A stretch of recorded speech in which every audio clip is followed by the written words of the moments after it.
22મી જાન્યુઆરીએ અયોધ્યામાં રામ મંદિરનો પ્રાણ પ્રતિષ્ઠા મહોત્સવ, પણ 22 જાન્યુઆરીએ જ કેમ આ જ દિવસ પસંદ કરાયો? કેમ અંજન શલાકાનું મુહૂર્ત માત્ર 88 સેકન્ડનું જ છે?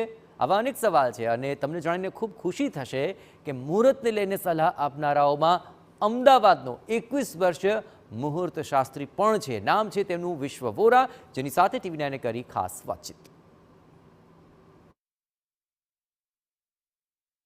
22 જાન્યુઆરીએ અયોધ્યામાં રામ મંદિરની પ્રાણ પ્રતિષ્ઠા મહોત્સવ આયોજિત કરવામાં આવ્યો છે અને એની તારીખોને લઈને અનેક પંડિતો દ્વારા પ્રશ્નો ઊભા કરવામાં આવ્યા હતા કે રામનવમી નજીકમાં આવી રહી છે, તો પછી 22મી જાન્યુઆરીએ આ મુહૂર્તમાં શા માટે પ્રાણ પ્રતિષ્ઠા મહોત્સવ યોજવામાં આવી રહ્યો છે? મંદિરના જે નિષ્ણાતો દ્વારા આ મુહૂર્ત નક્કી કરવામાં આવ્યું છે, એ પંડિતોને અભિપ્રાય પોતાનો આપનાર અમદાવાદના વિશ્વ વોરા આપણી સાથે છે. એમની સાથે વાતચીત કરશું કે જેઓ મુહૂર્તના નિષ્ણાત પણ છે. વિશ્વ શા માટે? કારણ કે પ્રશ્ન થઈ રહ્યા છે અનેક કે 22 જાન્યુઆરી શા માટે? તો એવું તો કઈ વિશેષતા છે આ તારીખની કે જેના કારણે 22 જાન્યુઆરી જ રામ મંદિરના પ્રાણ પ્રતિષ્ઠા માટે નિર્ધારિત કરવામાં આવી છે? મુખ્યત્વે જ્યારે પ્રાણ પ્રતિષ્ઠાના મુહૂર્તની વાત કરવામાં આવે તો આધાર તરીકે દિન શુદ્ધિ અને સમય શુદ્ધિની મુખ્યતા જળવાતી હોય છે. કયો દિવસ લેવો અને એ દિવસમાં કયો સમય લેવો.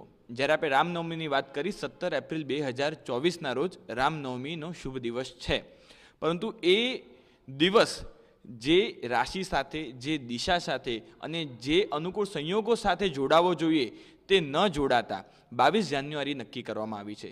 બીજી આ જ દિવસ કેમ નક્કી કરવામાં આવ્યો એવો પ્રશ્ન જ્યારે ઉદ્ભવે તો એના સમાધાનમાં જ્યારે વશિષ્ઠ ઋષિએ ભરત મહારાજાને રામ રાજ્યની સ્થાપના વખતે જે મુહૂર્ત પ્રદાન કર્યું હતું કે પછી જ્યારે ઇન્દ્રદેવ પોતાના ઇન્દ્રાસન ઉપર બિરાજમાન થયા હતા, એ સમયનું જે મુહૂર્ત હતું એવા જ મુહૂર્તની કંઈક સામ્યતા ધરાવતું આ 22 જાન્યુઆરી 2024 પોષ શુદ્ધ બારસનું મુહૂર્ત છે.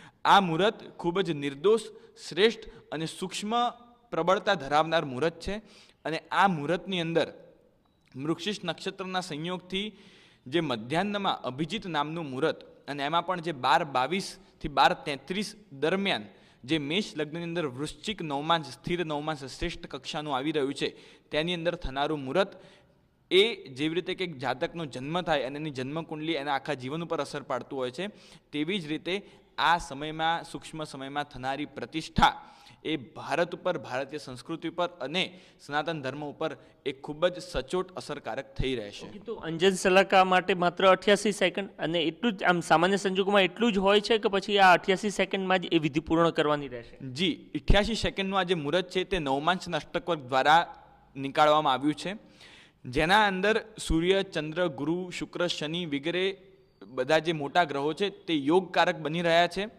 અને એ દિવસે રામ ભગવાનની જે લગ્ન રાશિ હતી ઈષ્ટ દિવસની એ જ લગ્ન રાશિ છે અને આ સૂક્ષ્મ મુહૂર્ત એની અંદર જ સ્વર્ણ શલાકા દ્વારા વિધિવત અંજન કરવામાં આવશે, જે અંદર રાજા અને રાજગુરુ ઉપસ્થિત હશે અને ત્યારબાદ આંખની સમક્ષ જે કાચ રાખવામાં આવશે તે ખંડિત થશે અને એના દ્વારા પ્રાણ પ્રતિષ્ઠા, પ્રાણારોપણ અને ધ્વજદંડ સમારંભ થશે. ઓકે, તો આ પ્રકારનું મુહૂર્ત કેટલા મતલબ શા માટે વિશેષ બનતું હોય છે? કેટલા સમયાંતર બાદ આ પ્રકારનું મુહૂર્ત મળતું હોય છે? એનાથી હકારાત્મક અસર સમગ્ર દેશ પર કેવા રીતની પડી શકે? એમ કહેવાય છે કે જેમ નિરોગી શરીર મળવું અઘરું છે, એમ નિર્દોષ મુહૂર્ત મળવું અઘરું છે. હજારો વર્ષ પછી ગોચરની ગ્રહ વ્યવસ્થા મુજબ આવો દિવસ અને આવો સૂક્ષ્મ સમય અને આવા સંયોગો રચાઈ રહ્યા છે. તેથી આ મુહૂર્ત ખૂબ વિશેષ છે અને આ મુહૂર્ત સાથે મુહૂર્તની શુદ્ધિ માટે સ્વર્ણદાન, મંત્રોચ્ચાર વગેરે દ્વારા પણ આની શુદ્ધિ અને આની ઉર્જાની અભિવૃદ્ધિ કરવામાં આવશે.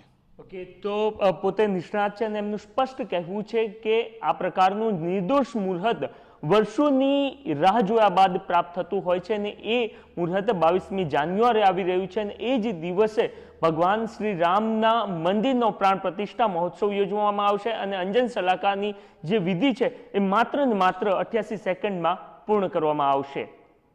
કેમેરામેન વિવેક ઠાકુર સાથે નરેન્દ્ર રાઠોડ, TV9.